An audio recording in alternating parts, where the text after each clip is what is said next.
এই স্লাইডে আমি জাস্ট আগে যে স্লাইডে যে জিনিসগুলো দেখিয়েছি ওইগুলো একটু জাস্ট আর ক্লিয়ারলি বোঝানোর জন্য গ্রাফিক্যাল আর একটু রিপ্রেজেন্টেশন দেখানোর চেষ্টা করেছি আর কি। যেমন এই যে বোরন, এই যে এখানে দেখেন সিলিকন, সিলিকনে একটা দুইটা তিনটা চারটা, ব্যালেন্স শেলে চারটা ইলেকট্রন আছে, রাইট? আর বোরনের আছে কয়টা? One, two, three. কাজে এই যে এই বোরনের অ্যাটমটা এখানে, এখানে একটা সিলিকনের অ্যাটম আসবে, এখানে একটা সিলিকন, এখানে একটা সিলিকন। এবার এখানে কোনো কিছু থাকবে না। এই জিনিসটা এখানে আরেকটু সুন্দর করে দেখানোর চেষ্টা করছি যাতে আপনারা একটু ক্লিয়ারলি বুঝতে পারেন। এই সিলিকনের এই অ্যাটমের সাথে এটা, এর সাথে এটা, একই রকম ভাবে সিলিকনের এটার সাথে বোরনের যেটা।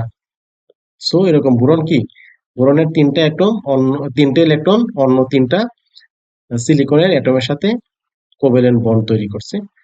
বাট এই ক্ষেত্রে দেখেন সিলিকন একটা অ্যাটম দিছে বাট বোরন সেটা দিতে পারে নাই। সো এখানে একটা ওপেন স্পেস আছে। এটা হলো কি দেখেন, সাদা, অর্থাৎ ওপেন স্পেস। এই স্পেসটাকে হোল বলা হয়। আর এই ক্ষেত্রে কি হলো দেখেন, সিলিকনের যে চারটা আছে বাট ফসফরাস আছে কয়টা? পাঁচটা। তাহলে এটা একটা হবে, এখানে একটা বন্ডিং হবে, এখানে একটা বন্ডিং, এখানে একটা সিলিকন, এখানে একটা সিলিকন, এখানে একটা সিলিকন, এখানে একটা সিলিকন। এই দেখেন চারটা সিলিকন দিয়ে কি ফসফরাসের চারটা ইলেকট্রনের সাথে চারটা সিলিকনের বন্ডিং হলো কোভ্যালেন্ট বন্ড। আর একটা ইলেকট্রন, এই ইলেকট্রনটা ওপেন, ফ্রি ফ্রি ইলেকট্রন হিসেবে থেকে যায়। এই ইলেকট্রনটা কি ফসফরাসের এখানে ফ্রি ইলেকট্রন হিসেবে থেকে যায়। আর এই জন্যই মূলত যে এন টাইপ লেয়ার, এই যে যেমন ফসফরাস, এই ফসফরাস দেওয়ার কারণ কি? ফসফরাস দেওয়ার কারণই হলো আমরা এখানে যাতে একটা ইলেকট্রন বেশি পাই, এই ইলেকট্রনটাই ভবিষ্যতে কাজে লাগা যায়। একটা ইলেকট্রন বেশি, এখানে একটা ইলেকট্রন শর্ট, এই দুইটা টেকনিক কাজে লাগাই মূলত সোলার সিস্টেমটা, এই দুইটা টেকনিক কাজে লাগাই মূলত সোলার সিস্টেমটা তৈরি করে। আমরা সামনের দিকে আরো শিখবো ইনশাল্লাহ বিস্তারিত। তাহলে আমরা মূলত এখান থেকে শিখলাম এটা হলো N type layer. N type layer কিভাবে তৈরি করে, যে সিলিকনের সাথে ফসফরাসের ডোপিং দেওয়ার পরে কি হয়, স্ট্রাকচারটা কি হয়। ডোপিং দিয়ে এটা হয়তো আমরা জানি অনেকেই যে সিলিকনের সাথে ফসফরাস দিলে এন টাইপ লেয়ার হয়। এবার সিলিকনের সাথে ফসফরাস দিলে কি হয়, এই যে এই পিকচারটা যদি দেখেন, যে সিলিকনের সাথে ফসফরাস দেওয়ার পরে ফসফরাসের চারটা ইলেকট্রন, ব্যালেন্স শেলে চারটা ইলেকট্রন, সিলিকনের চারটা ইলেকট্রনের সাথে একটা বন্ডিং হয়, কোভ্যালেন্ট বন্ড হয়, আর একটা ইলেকট্রন ফ্রি থাকে। একই রকম ভাবে সিলিকনের চারটা অ্যাটমের সাথে বোরনের তিনটা কোভ্যালেন্ট, তিনটা কোভ্যালেন্ট হয়, আর একটা স্পেস ওপেন থাকে। এই যে এখানে একটা বেশি, এখানে একটা হোল শর্ট, এই টেকনিক এই সুবিধাটা, এই সুবিধাটা কাজে লাগাই মূলত সোলার সিস্টেম থেকে ইলেকট্রিসিটি জেনারেট করা হয়। আরেকটা স্লাইডের মতো একই জিনিস, যেহেতু এটা একটা গুরুত্বপূর্ণ, একটু ইম্পর্টেন্ট বেশি, এই জিনিসটা ভালোভাবে বুঝতে পারলেই মূলত সোলার সিস্টেম থেকে কিভাবে ইলেকট্রিসিটি জেনারেট হয় সেটা ক্লিয়ারলি বোঝা যাবে। এই জন্যই মূলত আরেকবার দেখানোর চেষ্টা করলাম আর কি, আর একটু অন্যভাবে মানে গ্রাফিক্যালি বাট অন্য দেখানোর চেষ্টা করলাম আর কি। তাহলে কি, এন টাইপ মেটেরিয়াল, যেখানে সিলিকনের সাথে যখন ফসফরাসের ডোপিং হয় তখন সেটাকে বলা হয় এন টাইপ মেটেরিয়ালস। আর এন টাইপ মেটেরিয়ালে কি থাকে, যতগুলো ফসফরাসের অ্যাটম আছে প্রত্যেকটা অ্যাটমের সাথে এরকম একটা ফ্রি ইলেকট্রন আছে। আর সিলিকনের সাথে যখন বোরনের অ্যাটম ডোপিং করা হয়, ডোপিং করে যে মেটেরিয়ালস তৈরি করা হয় সেটাকে বলে পি টাইপ মেটেরিয়ালস। আর পি টাইপের সাথে কি হয়, পি টাইপের যতগুলো বোরনের অ্যাটম আমি দিয়েছি প্রত্যেকটা অ্যাটমের সাথে কি একটা এরকম হোল থাকে। হোল মানে হলো কি এখানে ওপেন স্পেস, অর্থাৎ এখানে কোনো কিছু নাই। এই জিনিসটা খেয়াল রাখবেন, মানে সামনে নেক্সট টাইম কাজে লাগবে আর কি। এখানে আমি মূলত ওই যে এন টাইপ এবং পি টাইপ মেটেরিয়ালস কিভাবে তৈরি করা হয় ভার্বালি যে ব্রিফ আমি দিয়েছি সেটাই মূলত এখানে থিওরিতে লেখা আর কি। তো আপনারা দেখে নিন এটা স্লাইডটা। এতক্ষণ আমরা পি টাইপ এবং এন টাইপ নামে দুইটা মেটেরিয়ালস তৈরি করলাম। যে দুইটা তো মেটেরিয়ালস তৈরি করলাম, সেই দুইটা মেটেরিয়ালস এর বিশেষত্ব হলো যে এন টাইপে কিছু ফ্রি ইলেকট্রন আছে, আর পি টাইপে কিছু ওপেন স্পেস আছে। এই তো ওপেন স্পেস মানে শর্ট অফ ইলেকট্রন আছে। এই দুইটা হলো কি এন টাইপ এবং পি টাইপের বিশেষত্ব। এখন এই এন টাইপ এবং এই পি টাইপ মেটেরিয়ালস গুলোকে যদি আমি পাশাপাশি রাখি তাহলে কি হয়, অর্থাৎ এই পি টাইপ এবং এন টাইপ মেটেরিয়ালস গুলোকে যদি পাশাপাশি রাখা হয় তাহলে একটা পিএন জাংশন তৈরি হয়। এই পিএন জাংশনটা কিভাবে তৈরি হয় এবং কিভাবে সেটা কাজ করে আমরা সে সম্পর্কে এখন আসলে বিস্তারিত দেখবো ইনশাল্লাহ। আমরা যদি স্লাইডের দিকে খেয়াল করি, যে পি লেয়ার, এন লেয়ার, অর্থাৎ অনেক সময় পি লেয়ার এন লেয়ার বা P type materials N type materials একই জিনিস। যে পি টাইপ মেটেরিয়ালস বা এন টাইপ মেটেরিয়ালস যখন আমরা পাশাপাশি তখন কি হবে? পি টাইপ মেটেরিয়ালস কি আছে? ওপেন স্পেস আছে, হোল আছে মানে কি ওপেন স্পেস আছে। আর এন টাইপ লেয়ারে কি হয়? ফ্রি ইলেকট্রন আছে। এখন দেখেন এখানে কিন্তু একটা ইলেকট্রন শর্ট, অর্থাৎ একটা ইলেকট্রনের জন্য কি হচ্ছে না, অক্টেট পূর্ণ হচ্ছে না। সো এই বোরন বা এই যে নতুন যে কোভ্যালেন্ট বন্ড বোরন, এ চাচ্ছে কোনোভাবে আরেকটা ইলেকট্রন যদি সে পায়, আরেকটা ইলেকট্রন যদি সে কোনোভাবে রিসিভ করতে পারে, তাহলে তার জন্য সেটা কি অক্টেট ফুলফিল হয়। ফুলফিল হইলে সে কি একটা স্থিতিবস্থা বিরাজ করে। সো কাজেই আমরা পি টাইপ এবং এন টাইপ মেটেরিয়াল যদি পাশাপাশি রাখি তাহলে কি হয়? এই যে দেখেন এই স্লাইড, এই পিকচারটার দিকে যদি তাকান তাহলে সেটা ক্লিয়ারলি বুঝতে পারবেন। যখনই আমরা পি টাইপ এবং এন টাইপের মেটেরিয়ালস গুলো পাশাপাশি রাখি, পাশাপাশি বলতে ছবিতে আমি একটু দূরে দেখাইছি যাতে বোঝার সুবিধার্থে, কিন্তু এত দূরে রাখলে তো ইলেকট্রন এখানে আসতে পারবে না। একেবারে কাছাকাছি মানে একটার সাথে আরেকটা গ্যাসে যদি রাখা হয় তখন এই এখানে যে ফ্রি ইলেকট্রনটা আছে এই ফ্রি ইলেকট্রনটা এখানে চলে আসে, ট্রাভেল করে কি হপিং এর মাধ্যমে এখানে চলে আসে। এই ইলেকট্রনটা যদি এখানে চলে আসে তাহলে কি হয় সেটা আমরা একটু খেয়াল করি। এই যে এই স্লাইডটা যদি দেখি, এই ইলেকট্রনটা এই জায়গাতে আসবে, রাইট? তাহলে কি হবে? এই স্লাইডটা দেখে দেখেন এই যে এখানে যে একটা এক্সট্রা ইলেকট্রন ছিল সেই ইলেকট্রনটা এখন আর নাই। কেন নাই? কারণ এই ইলেকট্রনটা এখন এখানে চলে এসেছে। তার মানে আমরা কি কি দেখলাম? এখানে কিন্তু এই যে ইলেকট্রনটা কার সাথে ছিল? এই ইলেকট্রনটা ছিল ফসফরাস। এই ফসফরাসের অ্যাটমের সাথে এই ইলেকট্রনটা ছিল, ফসফরাসের ভ্যালেন্স শেলে এই ইলেকট্রনটা ছিল। আর এখানে যে শর্টেজ যে ছিল, শর্টেজটা ছিল কার? শর্টেজটা ছিল বোরনের। বোরনের ভ্যালেন্স শেলে ৩টা, তার একটা শর্ট আছে। তাহলে ফসফরাসের যে একটা ইলেকট্রন বেশি আছে সেই ইলেকট্রনটা কি হলো, এই বোরনের ভ্যালেন্স শেলে চলে আসলো। আসার পরে কি হয় আমরা দেখি। এখন ফসফরাস যেহেতু একটা ইলেকট্রন কি করছে, ডোনেট করছে, আর বোরন একটা ইলেকট্রন রিসিভ করছে। তাহলে ইতিপূর্বে আগের স্লাইড গুলোতে আমরা শিখে আসছি, কোনো একটা অ্যাটম যদি ইলেকট্রন ডোনেট করে মানে দান করে তাহলে সেটা কি হয়? পজিটিভলি আয়োনাইজড হয়। আর কোনো একটা অ্যাটম যদি ইলেকট্রন রিসিভ করে তখন সেটা নেগেটিভলি আয়োনাইজড হয়। আমরা এটা আগের স্লাইড গুলোতে শিখে আসছি। চলেন আবার একটু দেখি। এই যে দেখেন এই স্লাইডটাতে আমি দেখিয়েছিলাম যে ফসফরাসের অ্যাটমিক নাম্বার হলো 15। অ্যাটমিক নাম্বার 15 মানে কি হলো? 15টা প্রোটন, 15টা ইলেকট্রন, 15টা প্রোটন, 15টা ইলেকট্রন। এখন আমরা ওই স্লাইডটাতে কি দেখলাম? ওই স্লাইডটাতে আমরা দেখলাম যে ফসফরাস একটা ইলেকট্রন বোরনকে ডোনেট করে দিছে, মানে একটা ইলেকট্রন তার কমে গেছে। কমে যাওয়া মানে কি 14টা হয়ে গেছে। এখন ইলেকট্রন 14টা, বাট প্রোটন কয়টা? 15টা। ইলেকট্রন 14টা মানে কি 14টা নেগেটিভ চার্জ, 15টা প্রোটন মানে কি 15টা পজিটিভ চার্জ। পজিটিভ চার্জ একটা বেড়ে গেছে। পজিটিভ চার্জ বেড়ে যাওয়া মানে কি ফসফরাস অ্যাটমটা এখন পজিটিভলি আয়োনাইজড হয়ে গেছে। একই রকম ভাবে বোরনের অ্যাটমিক নাম্বার 5। অ্যাটমিক নাম্বার 5 মানে হলো কি 5টা প্রোটন, 5টা ইলেকট্রন। বোরন কি করছে? ফসফরাসের কাছ থেকে একটা ইলেকট্রন রিসিভ করছে। রিসিভ করার কারণে তার ইলেকট্রন হয়ে গেছে কয়টা? 6টা। অর্থাৎ বোরনের এখন ইলেকট্রন 6টা এবং প্রোটন 5টা। 5টা প্রোটন মানে 5টা পজিটিভ চার্জ, 6টা ইলেকট্রন মানে 6টা নেগেটিভ চার্জ। একটা নেগেটিভ চার্জ বেশি। নেগেটিভ চার্জ বেশি হওয়ার মানে কি এই ইলেকট্রনটা নেগেটিভলি আয়োনাইজড হয়ে গেছে। বুঝতে পারছেন? অর্থাৎ আগে যে লেকচার গুলো আমি দিয়েছিলাম যে ইলেকট্রন আদান প্রদান বা neutral atom, positively ionized atom, negatively ionized atom, সেটা এখন কাজে লাগতেছে। আসেন আমরা এখন এই স্লাইডটাতে দেখি কি হয়। অর্থাৎ এই ফসফরাস তার একটা অ্যাটম এই বোরনকে দিয়ে দিল। তাহলে সে যেহেতু একটা ইলেকট্রন ডোনেট করে দিলে, ইলেকট্রন ডোনেট করলে কি হয়? পজিটিভলি আয়োনাইজড হয়। এই স্লাইডটাতে দেখেন, এই পিকচারটাতে এই ফসফরাসের অ্যাটমটা কি হলো এখন? পজিটিভলি আয়োনাইজড হয়ে গেছে। এবং এই বোরনের অ্যাটমটা যেহেতু ইলেকট্রন রিসিভ করছে, আর ইলেকট্রন রিসিভ করলে সেটা নেগেটিভলি আয়োনাইজড হয়, সো এই বোরনের অ্যাটমটা নেগেটিভলি আয়োনাইজড হয়ে গেছে। তার মানে আমরা এখন পর্যন্ত এই স্লাইড থেকে কি শিখলাম?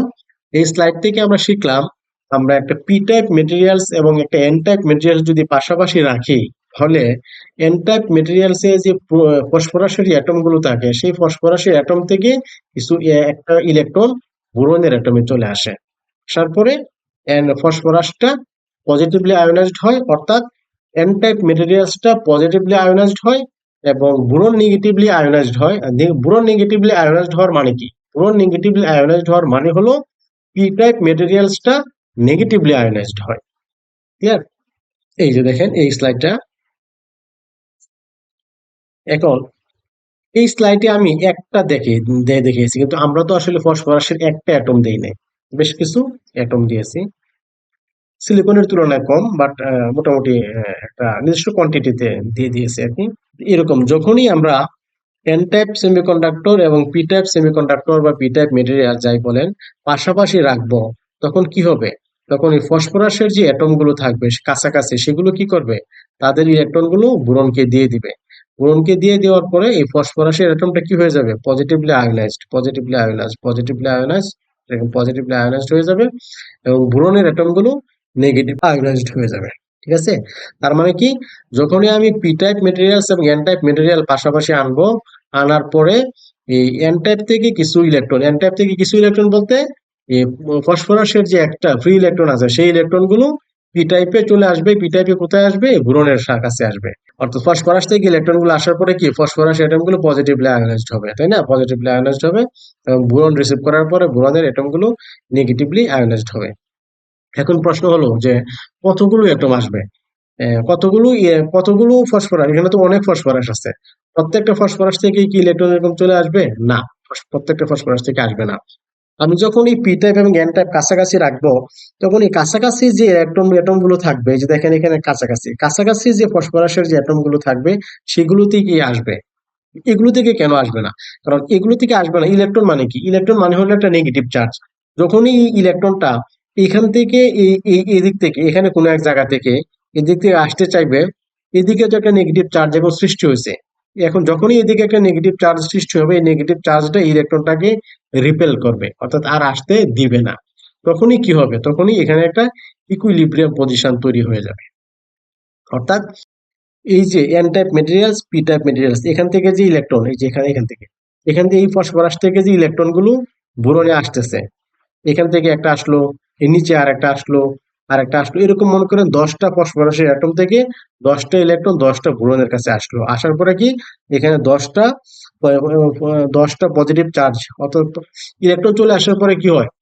ফসফরাসের অ্যাটম গুলো পজিটিভলি আয়োনাইজ হয়ে যায় আর বোরন নেগেটিভলি আয়োনাইজ হয়ে যায়। তো 10টা ফসফরাস অ্যাটম থেকে যদি 10টা ইলেকট্রন আসে, তাহলে এই এন টাইপে কি হবে? 10টা পজিটিভলি আয়োনাইজড আয়োনাইজেশন ফসফরাস হবে। আর বোরনের ক্ষেত্রে কি হবে? 10টা নেগেটিভলি আয়োনাইজড অ্যাটম হবে। এই জিনিসটাই মূলত এখানে দেখানোর চেষ্টা করছি। এই পাশে একটা পজিটিভ লেয়ার তৈরি হবে, এই পাশে একটা নেগেটিভ লেয়ার তৈরি হবে। এই লেয়ারটা যখনই একটু স্বাভাবিকের চেয়ে একটা একটা দুইটা না 10টা 15টা 20টা একটু বেশি হবে, তখনই কি আর এই পাশ থেকে আর ইলেকট্রন আসতে পারবে না, কারণ ইলেকট্রন তো নেগেটিভ চার্জ। যখনই নেগেটিভ চার্জ এদিকে আসতে চাইবে, তখনই তারা কি করবে? এই নেগেটিভ চার্জ গুলো আবার তাদেরকে রিপেল করবে, আসতে দিবে না, আসতে বাধা দিবে, ধাক্কা দিবে, তোরা এদিকে আসিস না, খাঁটি বাংলায় যদি বলি আর কি, তোরা এদিকে আসিস না, ওদিকে থাক। সো তাহলে কি হলো? আমরা এন টাইপ মেটেরিয়ালস এবং পি টাইপ মেটেরিয়াল যখনই আমরা পাশাপাশি রাখি, রাখার পরে এই এন টাইপ থেকে কিছু ইলেকট্রন পি টাইপে আসে কি হয়? এখানে এই এন সাইডে একটা পজিটিভ লেয়ার তৈরি হয়, পজিটিভ আয়োনাইজড পজিটিভ একটা লেয়ার তৈরি হয় এবং এই পাশে একটা কি নেগেটিভ একটা লেয়ার তৈরি হয়। এই যে লেয়ারটা তৈরি হলো, এই যে একটা নতুন যে একটা সিস্টেম তৈরি হলো, এই সিস্টেমটাকেই বলা হয় পিএন জাংশন। ক্লিয়ার? এই সিস্টেমটাকে কি বলা হয়? PN junction. অর্থাৎ P N type materials P type material পাশাপাশি রাখলে এন টাইপ থেকে কিছু ইলেকট্রন পি টাইপে আসে, এসে কি এই পাশে একটা পজিটিভ চার্জ, এই পাশে একটা নেগেটিভ চার্জের তৈরি হয়। আর এই কমপ্লিট যে সিস্টেম, এই সিস্টেমটাকে বলা হয়, কি? PN junction. আর একটা আর একটা ওয়ার্ড এখানে দেখেন লেখা আছে driving force. Due to electron migration, the n-side boundary becomes slightly positively charged and the p-side become negatively charged. An electric field will definitely be formed between this charge. অর্থাৎ এখানে যখনই এই অ্যাটমগুলো কি পজিটিভলি আয়োনাইজড, এই অ্যাটমগুলো negatively ionised. Positive negative ionise মানে কি একটা ইলেকট্রিক ফিল্ড তৈরি হয়। আর সেই ইলেকট্রিক ফিল্ডটাকে বলা হয় ড্রাইভিং ফোর্স। কি বলা হয়? Driving force. কেন এটাকে ড্রাইভিং ফোর্স বলা হয়? এটা একটা ইলেকট্রিক ফিল্ড।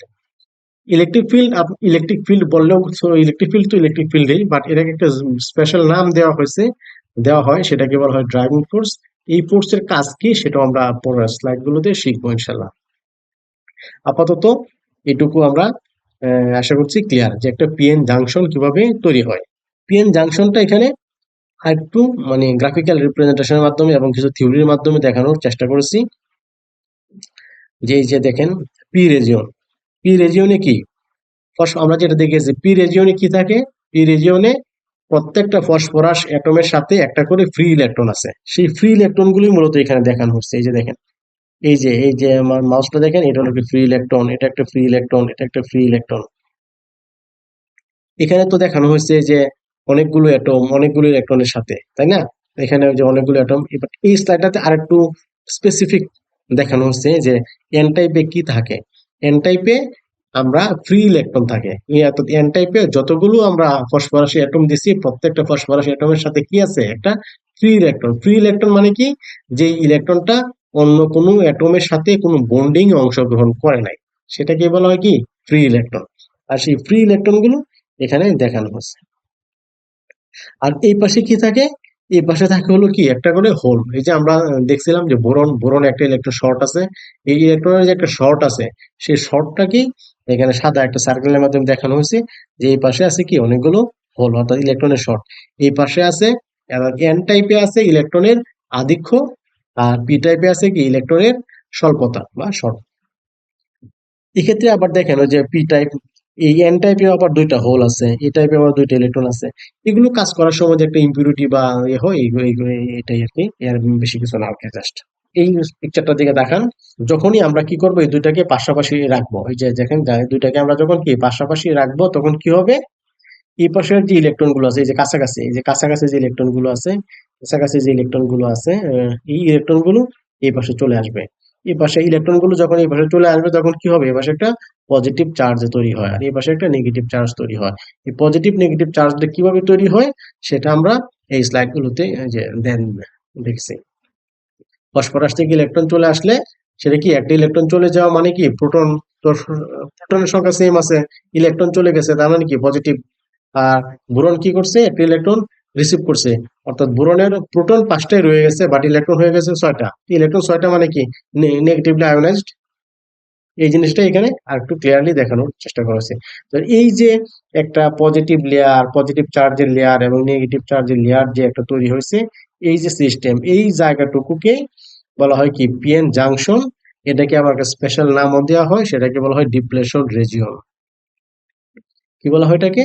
ডিপ্লেশন লেয়ার বা ডিপ্লেশন রিজন। এক একজন এক এক জায়গায় এক এক রকম বলে আর কি, মূলত জিনিস একটাই, পিএন জাংশন বা ডিপ্লেশন লেয়ার বা ডিপ্লেশন রিজন একই।